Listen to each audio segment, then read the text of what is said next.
shouldn't be too hard for one of their agents or something to make a trip up here to talk to us about,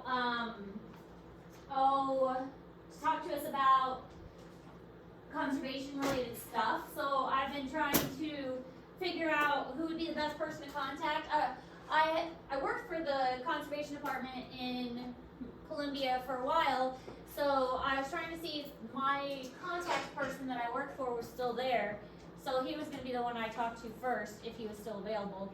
So, because I worked doing language darter research with him, and I thought it'd be fun if he could come since I knew him. But I don't know if he's still there or not.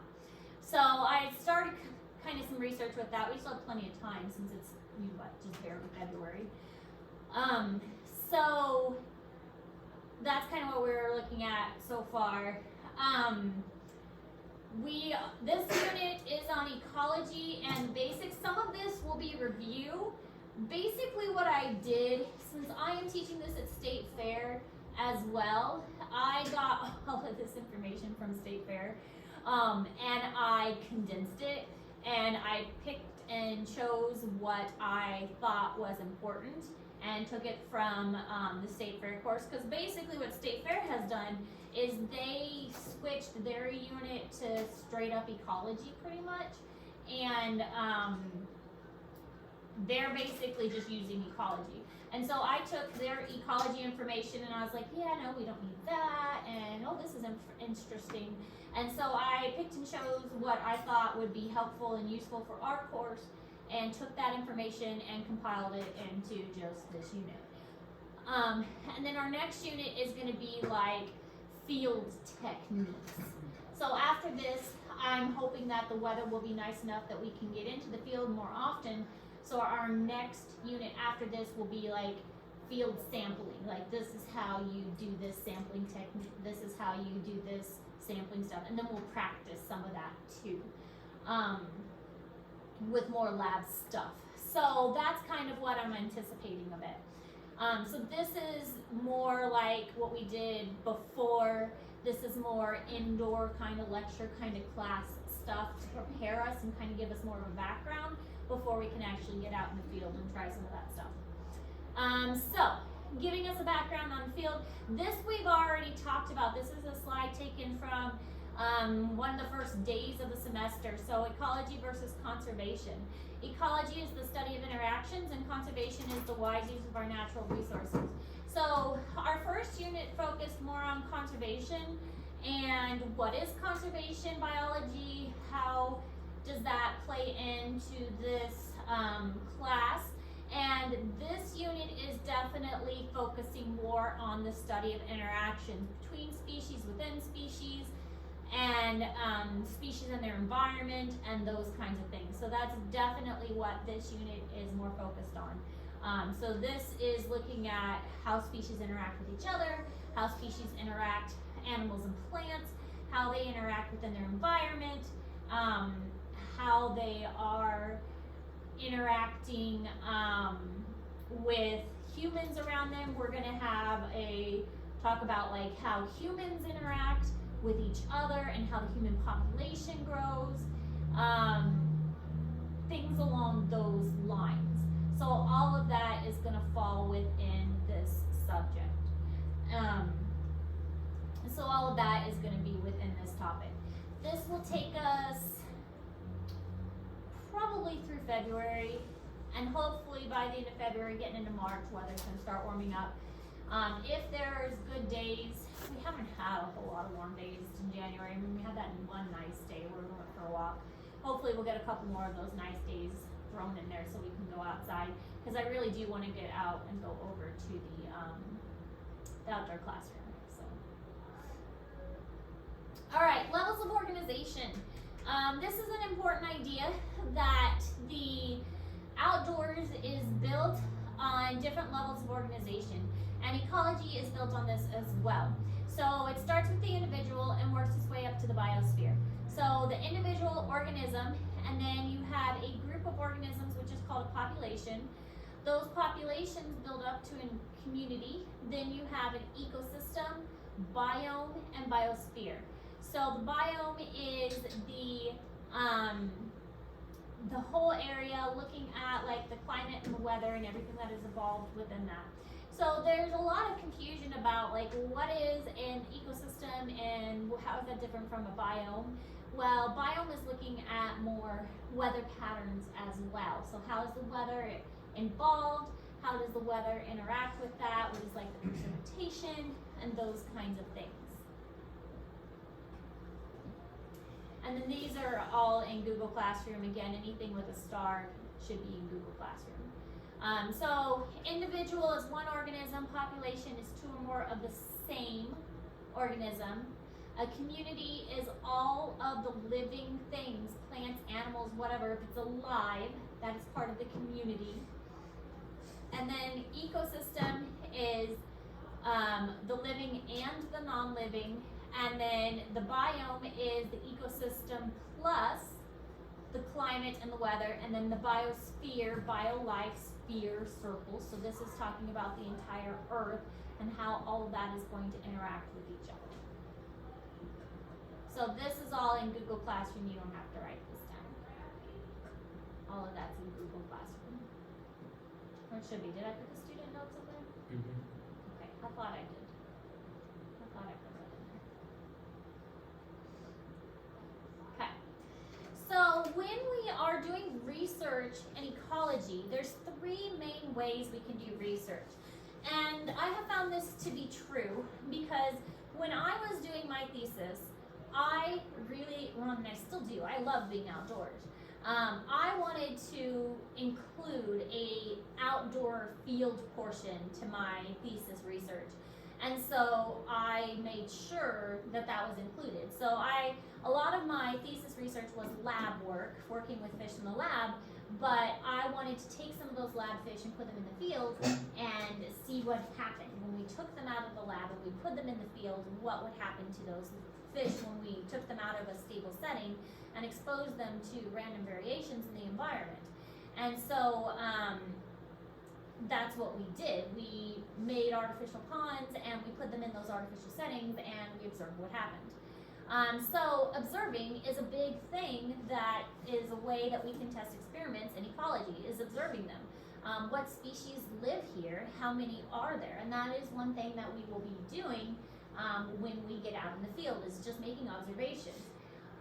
What animals are currently in here? And a lot of that is identification. Being able to identify animals correctly is a big part of ecology. Being able to look at a bird or a frog or an animal print and saying, okay, well, I know what's here because I am familiar with the animals in this area.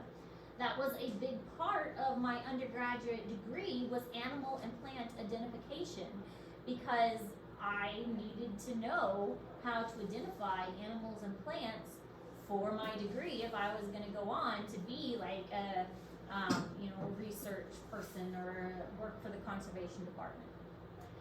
Experimenting is another thing, learning how to test a hypothesis, and this can be done in a lab or in the field, performing an experiment. And then the other thing to test and do experiments in ecology is modeling or using computers. Nowadays, with the technology that we have available, modeling and using computers is becoming more and more advanced and more common. So using a computer to test and create models is more and more accurate. This is something that you see more frequently, like to make predictions of how something's going to go.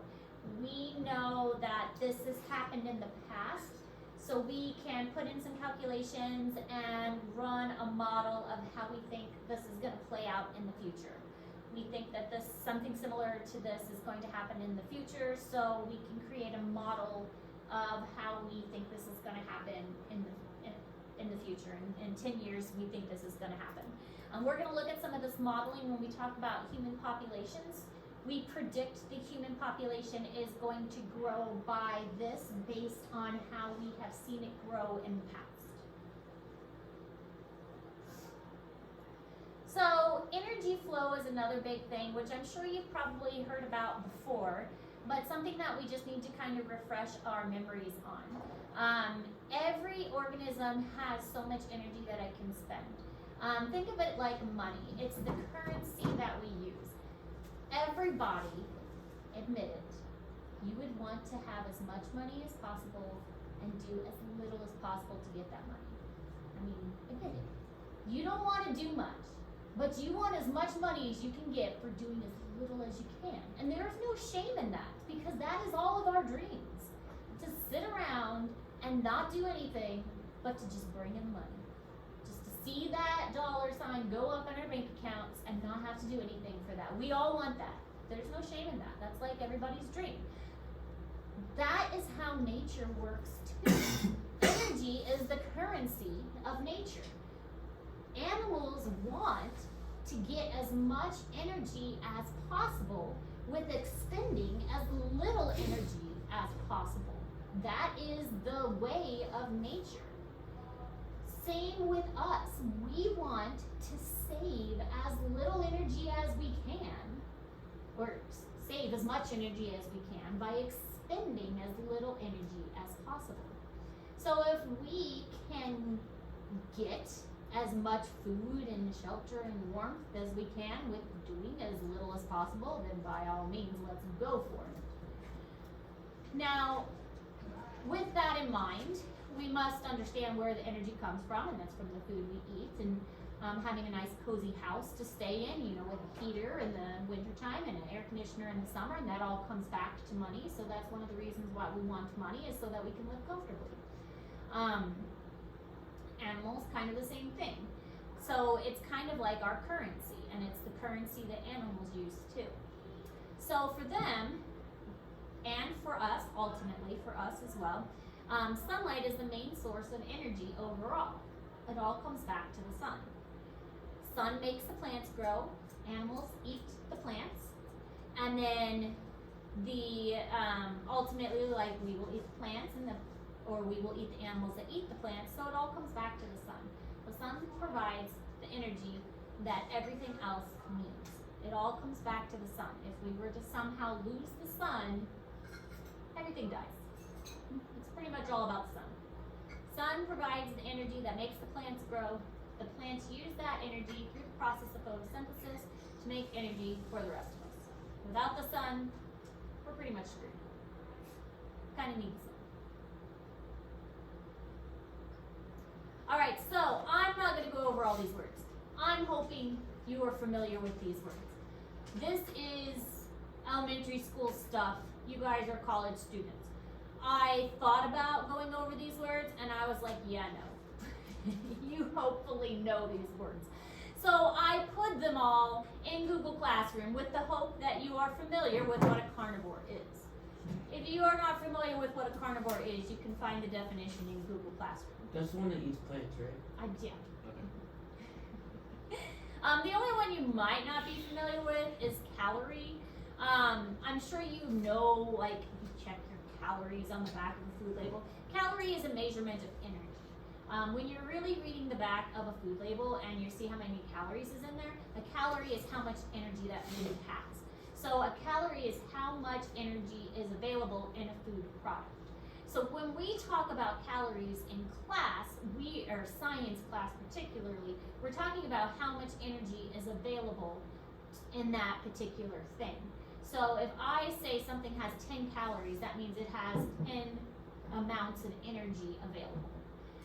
The rest of this you should hopefully understand. So I'm not going to spend a bunch of time. So hopefully you also remember that energy can either be created nor destroyed. Energy is there. Energy can't be created or destroyed, but energy can change forms. Energy can go from a chemical form to a light form, to a heat form, to a sound form, to a wave form, but it doesn't get destroyed. The reason this is important is because energy can become useful to us or not useful to us. We can't use heat energy. I mean, it's nice, feels good. We can't use it. We can only use chemical energy. That's what our body needs.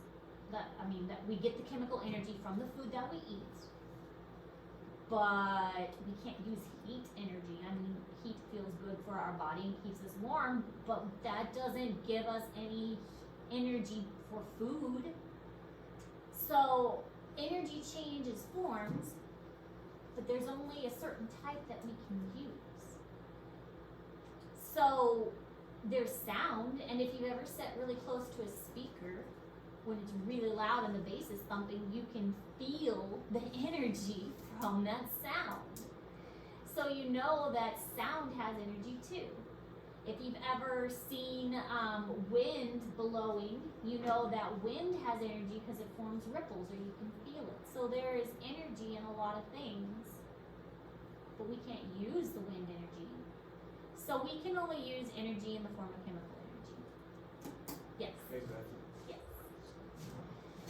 The other thing that's important to understand is energy can only go in one direction. You've also heard about the water cycle.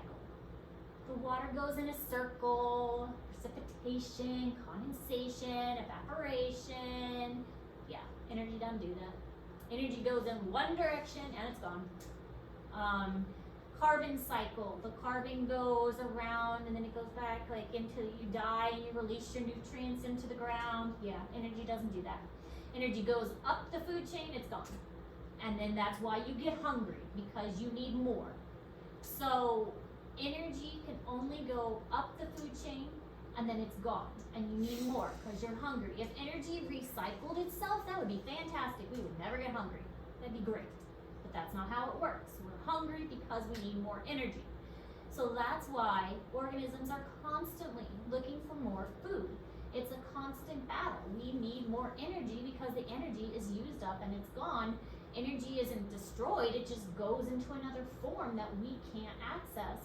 And so we need more, and we need more, and we need more.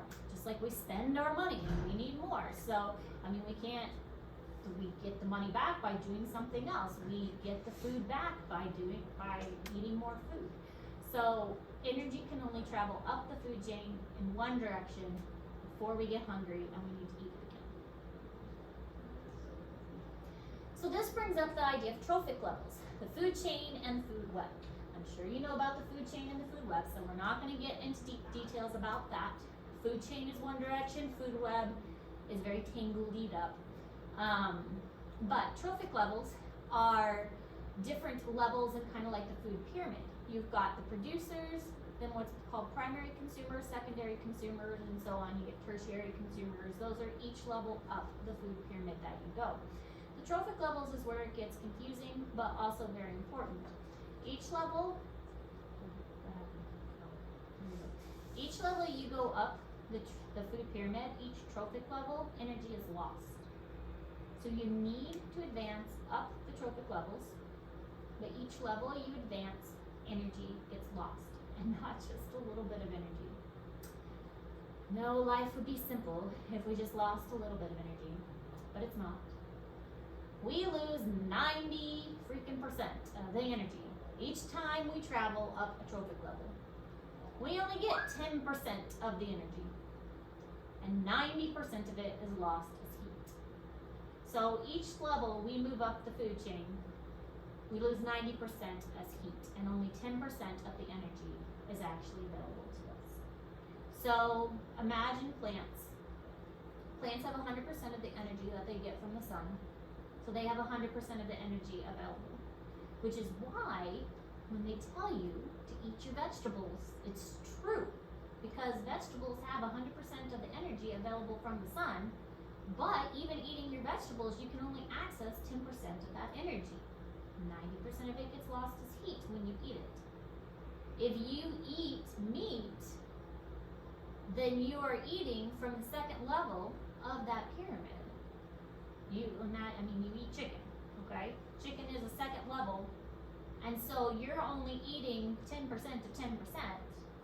And so now, what is that, 1%? And so that is not very much. So a lot of that energy has been lost.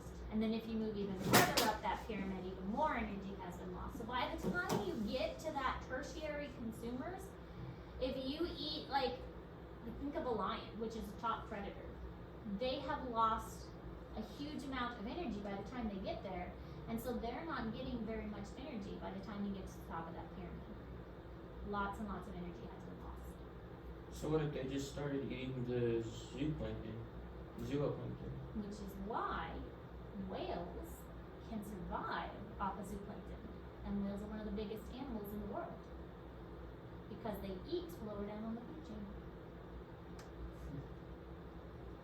Because there's more energy available farther down the food chain. And they can live off of one of the smallest animals in the world.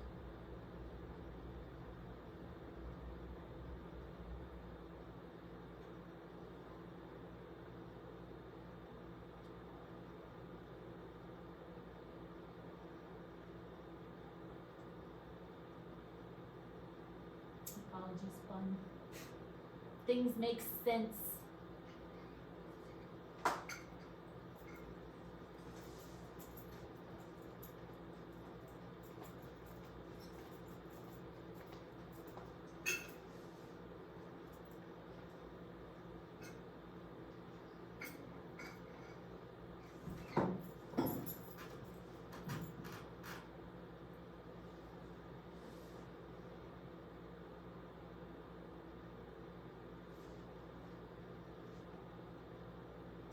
So here we can see kind of how the energy thing works.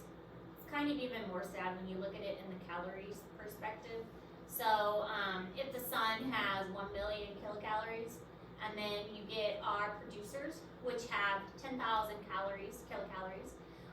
By the time you get, here is our little insect. It can get 1,000 calories or 10% of the plant energy. And you have a little mouse. He can get 100 calories or 1% of the plant calorie. And then if you have a snake, he can get 0.1% of the plant energy. So this is the first level, trophic level, and our second trophic level. And then third trophic level. By the time you get to our tertiary consumers up here, they're getting very, very few energy from that was available down here at the bottom of the food pyramid. So a lot of that energy is lost, and 90% of it really is lost as heat. Because again, it's not really destroyed, it just gets transferred as a different, so 90% is lost in each trophic level. Only 10% it gets passed to the next. So basically, we should all go vegan. Pretty much. Or at least eat lower down. When you think about the food pyramid in general, what's at the bottom of the food pyramid? The sun.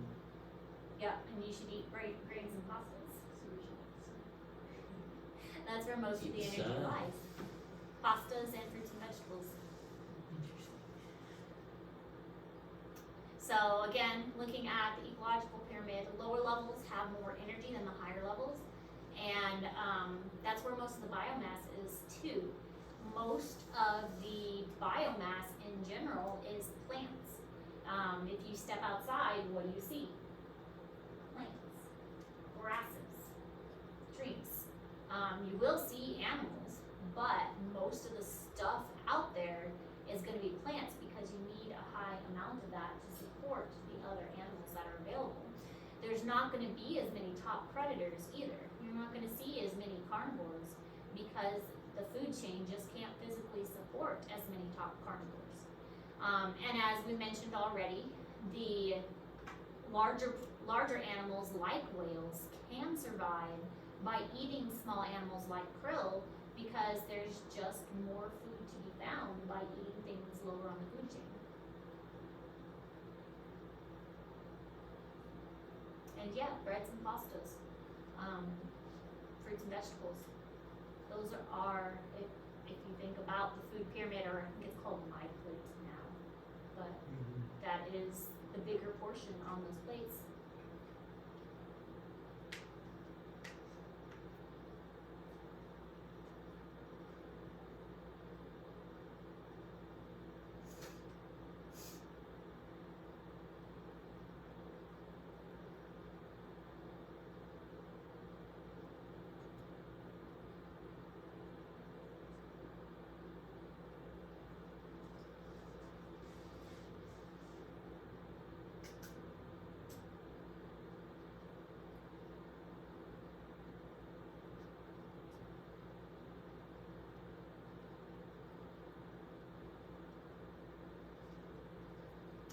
So again, only 10% is passed to the next level. The rest is lost as heat. Already mentioned that, so you don't even have to write that down because I already said it. By the time you get to the top, 0.1% is available. The greatest biomass is at the base of the pyramid. So as I just mentioned already, mostly plants. If you step outside, you're mostly going to see plants. Then after that, you're mostly going to see insects, for instance, because they eat the plants. And then after that, you're going to see whatever eats the primary consumers. So by the time you get to top predators, there's not going to be as many top predators because that's just how the world balances itself out. There's not going to be as many top predators just because there's not as many resources to support those. Biomass pyramid looks a whole lot like the trophic pyramid.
Same picture, showing the same thing. Alright, so that's all we're covering today, talking about the food pyramid, food chain. We do have a new assignment. I don't think I posted it yet, so I'll go post it. It's called the Food Web Virtual Lab. So it's using a food web and kind of getting us familiar with how food web works. It's a virtual